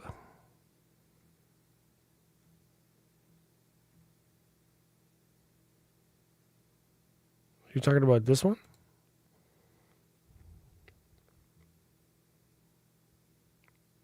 Or are you talking about this? This is a PPA. PPA, yeah, because everybody loves acronyms. Don't you remember back in the 90s? You down with OPP?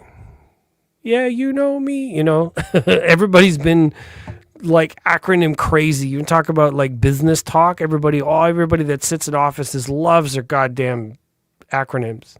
You stick an acronym on everything. You can speak through the whole meeting in little letters attached to each other in a clever way. They love that shit. It's a pretty nice photo, actually. This one looks better than this one, to be honest. Digital delay, yeah. Lots of catchphrases.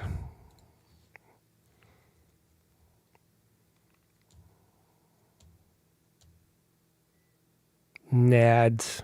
Anyways, I'm going to end it on this one. Thank you, everybody, for joining and watching. I plan on coming on live like pretty much every day. The situation with me here over the last year, I'll get into this topic. This is the more personal one. I'll leave it at the end. I had been sharing my space, as you guys know, with family. I'm not going to be specific, and I'm not going to explain the specifics. It's really private business, but it was part of, I'm going to just say it was legally required, and now that process has ended. So that situation's changed. I have my spaces to do as I need. I have my schedule to do as I need. Both rooms, all systems, all day long, till as late as I want. Extra space.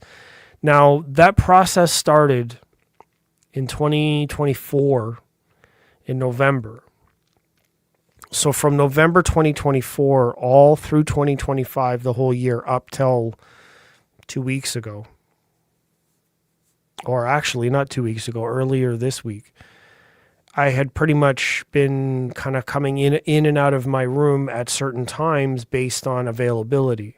So I wasn't free to just listen every evening. I wasn't free most of the weekdays, most of the evenings, weekends on and off. I couldn't leave anything set up. Didn't have any microphones set up. None of that stuff. The room was basically compromised for most of the year. Some of my responsibilities throughout the year also meant I didn't go on any trips. I didn't go to Expona. I didn't visit Florida. I didn't visit any of the other shows. Now that situation's changed, two things that I have to adjust to. One, personally speaking, it was a lot to deal with. I haven't spoken to anybody in the public about it because it's not really a public thing. If you really want to know kind of what's going on, then we can talk. I don't want to text anything. It needs to be either in person or a phone call or something like that. It's been a lot to deal with. I haven't shared it with really anybody because it's no one's business, but it doesn't mean that it hasn't been hard for me to deal with. Personally, emotionally, a lot of different things have kind of happened. So with that change, I get to try to relax in my own spaces now. Use some of the audio, use some of the videos, talking with the audience here, speaking with my regulars. And I appreciate everybody who's reached out in care and kindness and curiosity. All those things matter. They really matter to me because I pretty much spent a lot of the time by myself here. Like, I don't have roommates.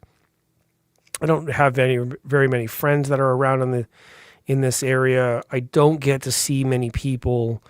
So I'm a rather isolated person. And to be honest, it's not healthy for me. I don't do well with isolation and too much being in my own head and on my own. It's not good. So anybody out there's got partners or pets, even have a dog would be better than sitting here by myself. I don't know how to put it. I mean, half of my channel is about psychology, and I believe this whole next year is going to double down on that, because even the term subjective experience, that's all in your head. That's built on your psychology. Your individual psychology is the measuring stick by which your experiences are judged. That's all psychology, which is why my channel is both. I'm an audio fan and I love how it all works and I love the engineering, but I also really like to understand how people are built so I can both understand them and in some cases help them understand themselves. Not everybody's open for that. I'm not a licensed therapist. Nobody needs to take any of my advice seriously. But I think just as friends and as people and just, casually, we can really help each other by guiding through some concepts, right? Audio is very scientifically deep, but it's also very psychological and emotionally deep. So, like when I say that I gave up a whole year to accommodate someone because of a situation that I had nothing to do with, but I was approached to help out. Of course, it's family. I was going to help out. It doesn't mean that it was easy. And now I have to turn that around. I have to get myself back to a better place. And I think that through friendship and through music and through spending time getting to know the system and just readjusting, I think it's going to be very important. And that's why I plan on doing more lives like every day, shorter every day, maybe 20 minutes, half an hour, just to come in and say, hey, what's up? I can go on at 6:00 every day if that's cool with everybody, or maybe different times during the weekend or weekdays. Like a lot of people on Fridays are really busy. Like if I pull up my phone now, I think that some of the guys, see, like my friend Scott, he's on live right now on Instagram. Now, I think that video ended, so then the next person's going to be online. Like Friday nights are really busy. So I want to be in touch with the community more, not just for myself, but because I think that just talking as people with so much AI and bullshit around us, we need people again. We need to remember that this is what we are as human beings. We need to socialize correctly. And it's healthier than being wrapped up in digital all the time. Memory, IIRC is a solid state university. Small speaker motors, got to research. Cool. Triangle speaker setup. Actually, I was going to ask a friend of mine, not a friend, the guys at Altitude Audio, they have a pair of used or demo triangle speakers right now. They're red. They're freaking beautiful. It's in a medium, sort of like middle series, not the Magellan series, but the, what is it called? It's not Alpha. Anyways, very beautiful speakers. Problem is, they're halfway across the country, and they're a little bit more expensive than the Kefs in my access to them. So I don't know about getting those. You're talking about equilateral triangle? Tweeter at ear level. Looking at JBL, a 15-inch woofer. What about the new Emotiva? I don't know which JBLs have 15-inch woofers. Yeah. Selecting what you enjoy and being like good enough. This new idea that, like instead of constantly chasing something, like here's what I heard in a podcast. They were talking about motivation, desire, like all these kinds of things that drive you forward. And desire is the kind of thing that functions without the end goal. Because when you get the end goal, it stops. And then you're going to start desiring something else. Every time you get it, it's like the chase is exciting. The having is not as exciting, because as soon as you have it for more than a day, that shit wears off. So it's something to say about end game and hobbyist, and like the ones who win are the guys that are selling the stuff. They win because there's desire built in, there's chasing built in, there's upgrading built in. They win because they make 7 lines of speakers. You can go from the bottom to the top throughout the length of your life, and the dealers and manufacturers make money every step of the way through that journey. And if you just pick a level, buy once, cry once, and realize that it's good enough, all of that stops. And then you get to enjoy the music and sharing with your friends more than all of the bickering about da da da da da da da da da da da da. Maybe, possibly.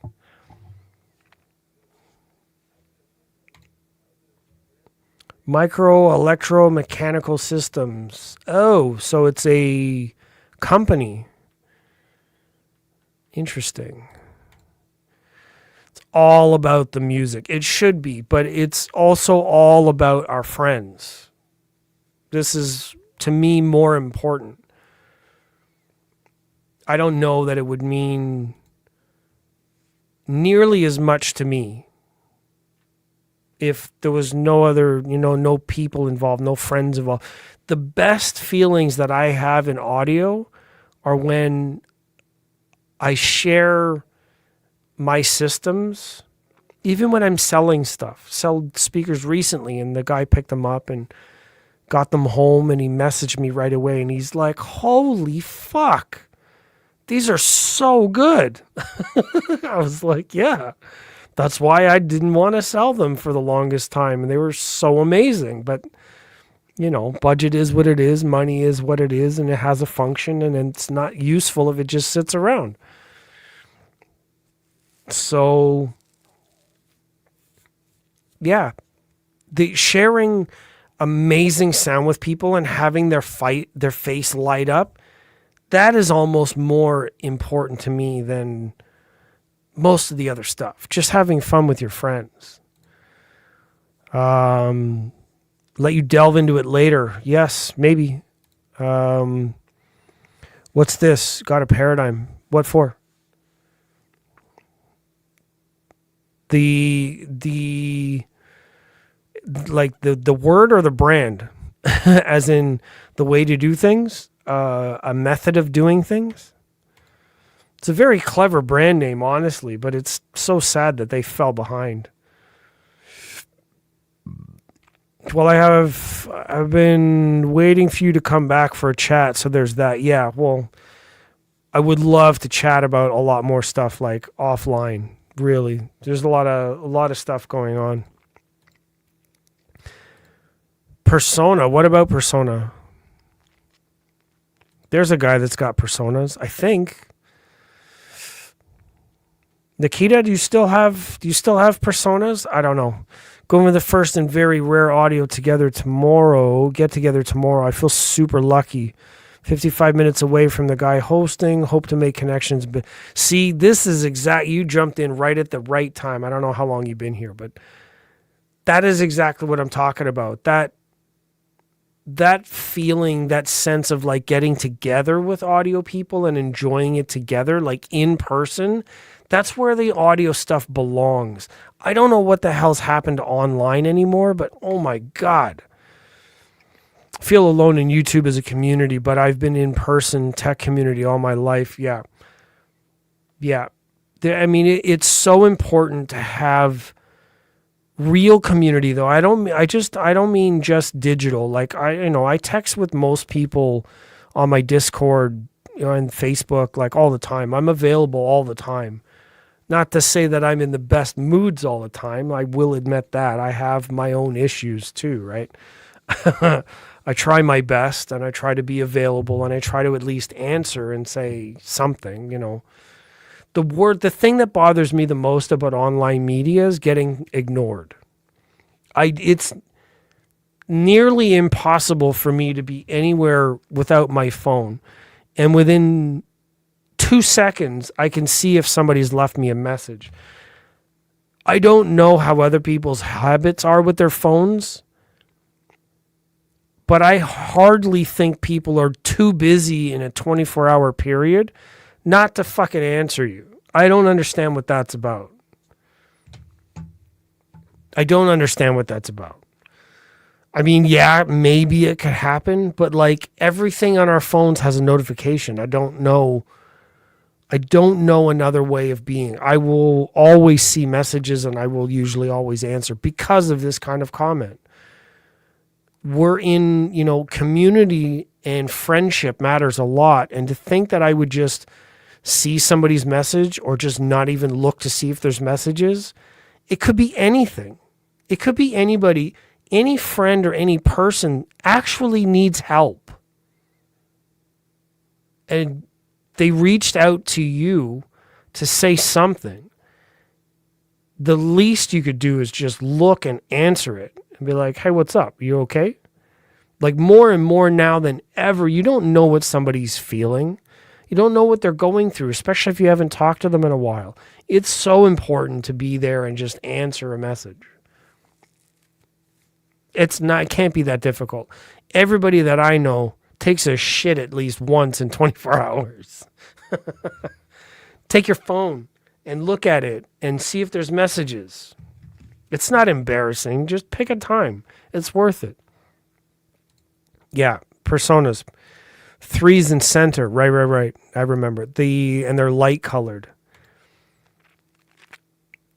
No, beryllium mids. Personas have beryllium mid-ranges. Expensive.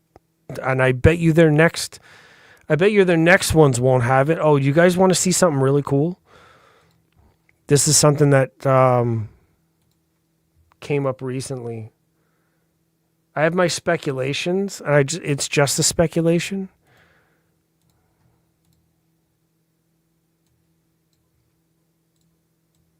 I don't know how to do this.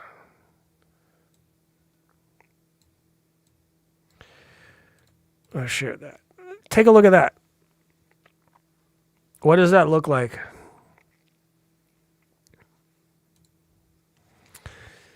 Silver and silver face plates, right? They're nice. They are really nice. So what does that look like in the background? Wish I had 3 of the bookshelves for what? For side surrounds and center instead of the center? Why what would you need bookshelves for? That's an interesting concept. Yeah, you guys see this picture? Do you see what's going on? Yes, it's scissors, smart ass. What is this part?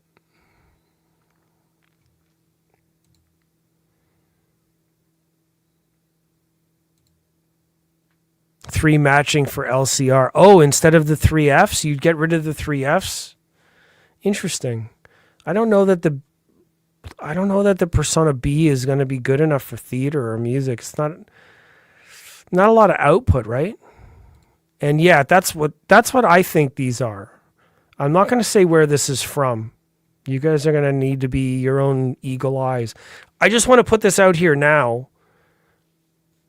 in case it comes back that like my guess is correct. We'll come back to this moment talking about all of this stuff. And we'll I have 3 bookshelves across the same level. Yeah, that's true. You could have ear level. Yeah, but center channels and ear level, and unless you're behind a transparent screen, that's one of the biggest things in all of audio right now. It has been for a while, is how do you get the best sound across the front stage if you have a TV in the way? You can't put speakers in front of the TV. You certainly can't put them behind the TV. So to have them on the same ear level is really difficult. The only thing that I've been able to do is my TV is raised off the floor like a lot. And the center channel is in the same alignment with the towers. And I am using a bookshelf as a center channel rather than a center channel because, what? Man, 1 and 2 words comments for the last like half an hour. You must be getting tired. Blanket. What is this? No, it's not a blanket. That's funny. Yeah, I'm gonna let everybody go though. We're going on 2 hours 11 minutes. I appreciate it, and I just want to say, yeah, I want to try to be on live a little more often. I could probably be on live at any time. I mean, it could even be 8 p.m. Whatever's good for people. I can spend a half hour to an hour and just come online, talk whatever, just browse whatever's online. Today was a recap of a lot of things that went on. The Amplifier Wrap, the True Tone event, the Toronto AudioFest load in, load out. Some of that stuff was going on. The mishap with the screen protector. Again, I don't blame the company. I don't care anymore. I just want to share kind of something that happened to say, look, if something like this happens, it's a minor detail. It's a freak of nature accident. It's not broken. It's not defective. I don't want to be on my high horse about it. I really don't give a shit anymore. It just is what it is. I thought it was funny, little unusual. I figured I would just put it out there. It can maybe happen. So we'll see. Big lipstick mock-ups. Yeah, that's what it is. Lipstick containers. I think that they're tower mock-ups. And I'm not going to say where it's from because that just says too much. Just really interesting, really smart way to do it. But I think whatever that is far off from reality at this point. Personal center channel is a smaller BE mid-range compared to all. Yes, it is. It's like a 4-inch mid-range. It is still BE and the tweeter's in alignment, but the output is not the same. The tonality, crossover, even the left and right with the woofers, the crossover points. I don't like horizontal center channels either. I really don't. I would much rather have 3 towers across the front and then crank my neck up to watch the screen. It's just me. Or what I saw somebody do, this is hilarious. They actually put an R11, a KEF R11 on its side to make a big center channel because it's a coaxial speaker. They just turn the whole thing on its side. It's pretty cool. Yeah, it's 3D printed mock-ups is what it looks like. The question is, of what, and if my prediction's right, when? Yep, exactly. So that's why 3 bookshelves. Yeah, and if you cross them over the right way, you could use subs. Yeah, for sure. That's like, in most cases, in most theaters, you just do that. Just put bookshelves and stands and then use subs everywhere. There's no real reason to have towers unless you're not planning on having subs in a space. Like for me, my next big project idea, I thought of doing KEF Q Meta series speakers all the way around. I could get a pretty good deal on them because I'm relatively close right now with the KEF reps. Maybe a thing. I don't need it. I mean, the speakers I have now are pretty good. They haven't disappointed me. And again, with this chasing the dragon thing, I don't think I need to be honest. I don't have subs in here. And the new SVS 3000 subs, the Revolution subs, if I get 3000s in white, I can put those in my main space, my main listening room, and then I can move this SB 1000 Pros into the theater, or I could put the 3000s in the theater because, theater base. Atmos, 1-word comments. I love it, man. Gotta love it.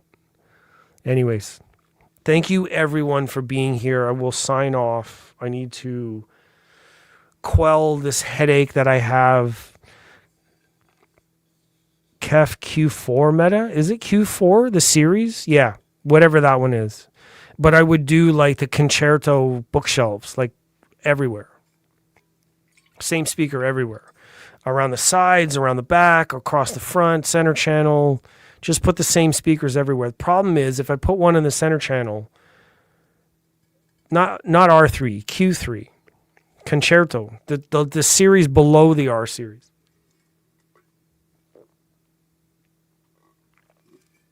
I have the R11s in my room.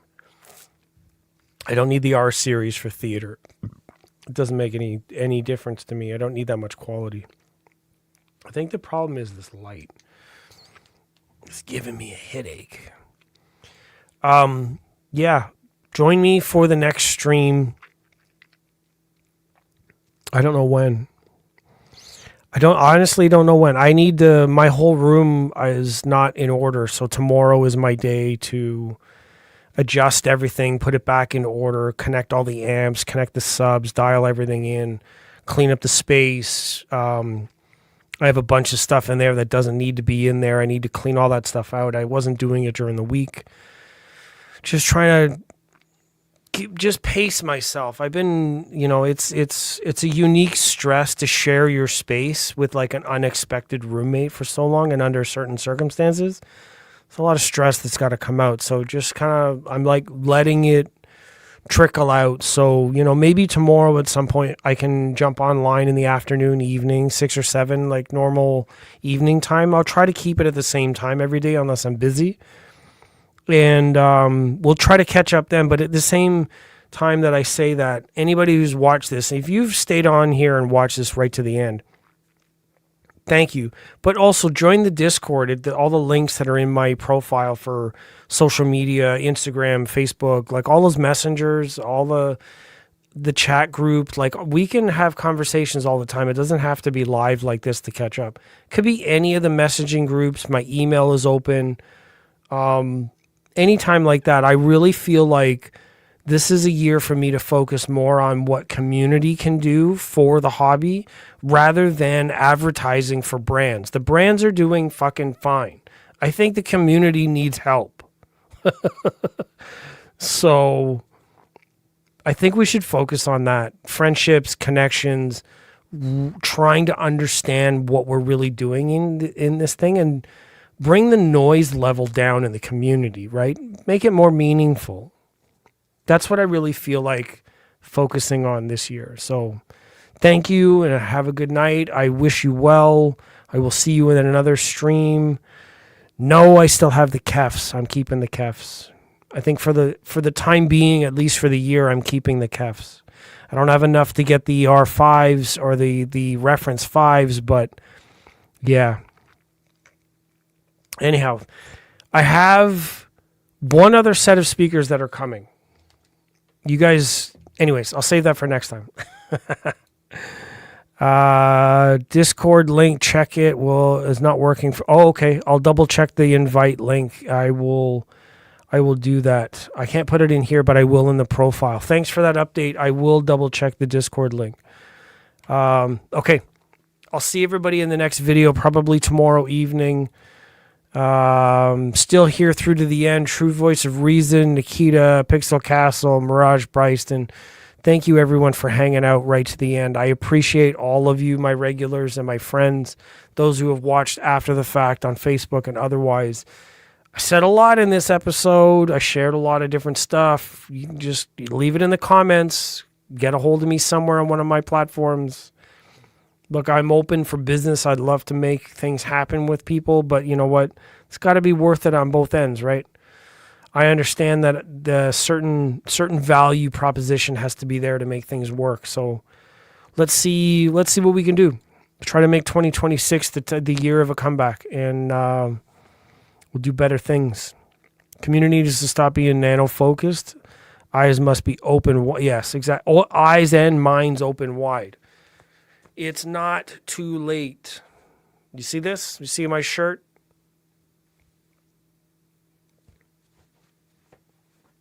Right. I'll see everybody in the next one. Thanks for being here. I'll check the links for the Discord. Everybody hit me up there. All right. Have a great night. Bye-bye.